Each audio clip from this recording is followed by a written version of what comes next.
कबीरदास का प्रथम शब्द है, मोको कहाँ ढूंढे बंदे, मैं तो तेरे पास में, ना मैं देवल ना मैं मस्जिद ना काबे कैलाश में, ना तो कौने क्रियाकर्म में, नहीं योग वैराग में, खोजी होए तो तुरते मिलियों पल भर की तलाश में, कहे कबीर सुनो भाई साधो सब श्वासों की श्वास में। बच्चों, पूर्व कक्षा में मैंने इस पद का, जिसको कबीरदास ने शब्द नाम दिया है, शब्दार्थ लिखवा दिया हूं और इसका जो शुद्ध हिंदी रूप है उससे भी आपको परिचित करा चुका हूं। आज मैं इस पद की जो मूल व्याख्या है उसे स्पष्ट करने जा रहा हूं।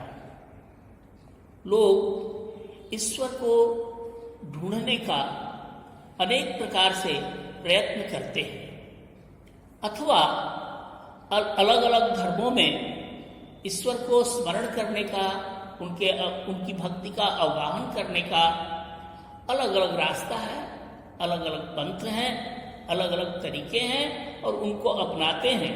लेकिन कबीरदास जी के अनुसार वो उचित कर्म नहीं करते हैं, उचित प्रयत्न नहीं करते हैं, केवल ढोंग और ढकोसला का प्रयोग करते हैं। ईश्वर को ढूंढने का प्रयत्न करने की कोई जरूरत है ही नहीं, जो बाह्याडंबरों से संबंधित है। क्यों नहीं जरूरत है? इसलिए कि ईश्वर का निवास प्राणी मात्र के हृदय में ही है, जिसे कवि ने सबसे अंतिम पंक्ति में उल्लिखित किया है। मैं पंक्तिवत चलता हूं। जो लोग ईश्वर को ढूंढने का प्रयत्न मंदिरों में, मस्जिदों में, काबे और कैलाश जैसे अनेक प्रकार के तीर्थों में करते हैं, उनको कबीरदास जी ने यह सीख दी है इस पद के अंतर्गत कि ईश्वर को कहीं भी ढूंढने जाने की जरूरत नहीं है। तेरा साईं तुझ में जो पुहपन को बास, कस्तूरी का मृग जो फिर ढूंढे घास। तो इस प्रकार अंतर्मन में ही परमात्मा का निवास है, अतः ईश्वर को कहीं ढूंढने जाने की जरूरत नहीं है। ईश्वर की उपस्थिति न तो मंदिर में है और न ही मस्जिद में है और न ही किसी प्रकार के तीर्थ में, जैसे काबे और कैलाश में। ईश्वर की प्राप्ति का उपाय यह भी नहीं है कि हम कोई विभिन्न प्रकार की क्रियाकर्म करें,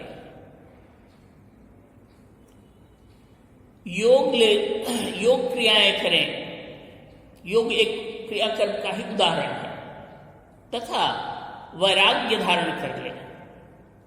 कबीर ने अपने अलग पद में लिखा है, कहाँ होता है भगवा पहरिया, घर तज होए सन्यासी। तो योग साधना करने में, वैराग्य ले लेने में भी ईश्वर की प्राप्ति होने वाली नहीं है।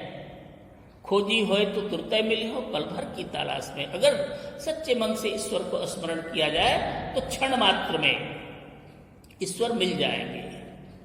ठीक है? जिस तरह से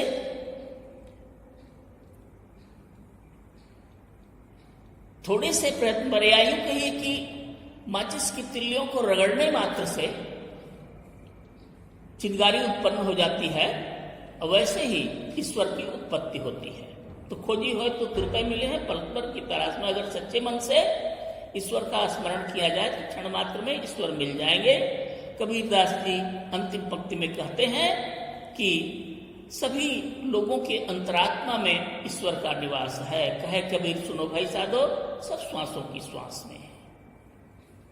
तो प्राणी मात्र के हृदय में ही ईश्वर का निवास है। अब मैं इस संदर्भ पर बनने वाले कुछ नवनिर्मित प्रश्न हैं, उनका मैं क्रमशः उल्लेख करता हूं और उनके उत्तर भी देते चलता हूं। प्रथम प्रश्न है, अब मैं इस पद पर निर्मित नवनिर्मित प्रश्नों के बारे में आपको बता रहा हूं। कुछ प्रश्न हैं और इससे अलग भी प्रश्न बन सकते हैं, लेकिन कुछ प्रश्न हैं जिनका मैं उल्लेख करता हूं और क्रमशः मैं उनका उत्तर भी बताते चलता हूं। प्रथम प्रश्न है, मोको कहकर किसकी ओर संकेतित किया गया है? इसका उत्तर है परमात्मा की ओर। दूसरा प्रश्न है, वैराग क्या है? इसका उत्तर है घर द्वार माया मोह को त्याग कर सांसारिक बंधनों से मुक्त होना। तीसरा प्रश्न है, सब श्वासों की श्वास में कहने का क्या तात्पर्य है? इसका उत्तर ये होगा, सबकी अंतरात्मा अर्थात प्राणी मात्र के हृदय में। अगला प्रश्न है, खोजी होए तो तुरते मिली हूं में कौन सा अलंकार है? इस प्रसंग में उत्प्रेक्षा अलंकार है। काव्यांश की रचना किस छंद में हुई है? इस प्रश्न का उत्तर इस प्रकार है, पद छंद में, या काव्यांश की रचना पद छंद में हुई है।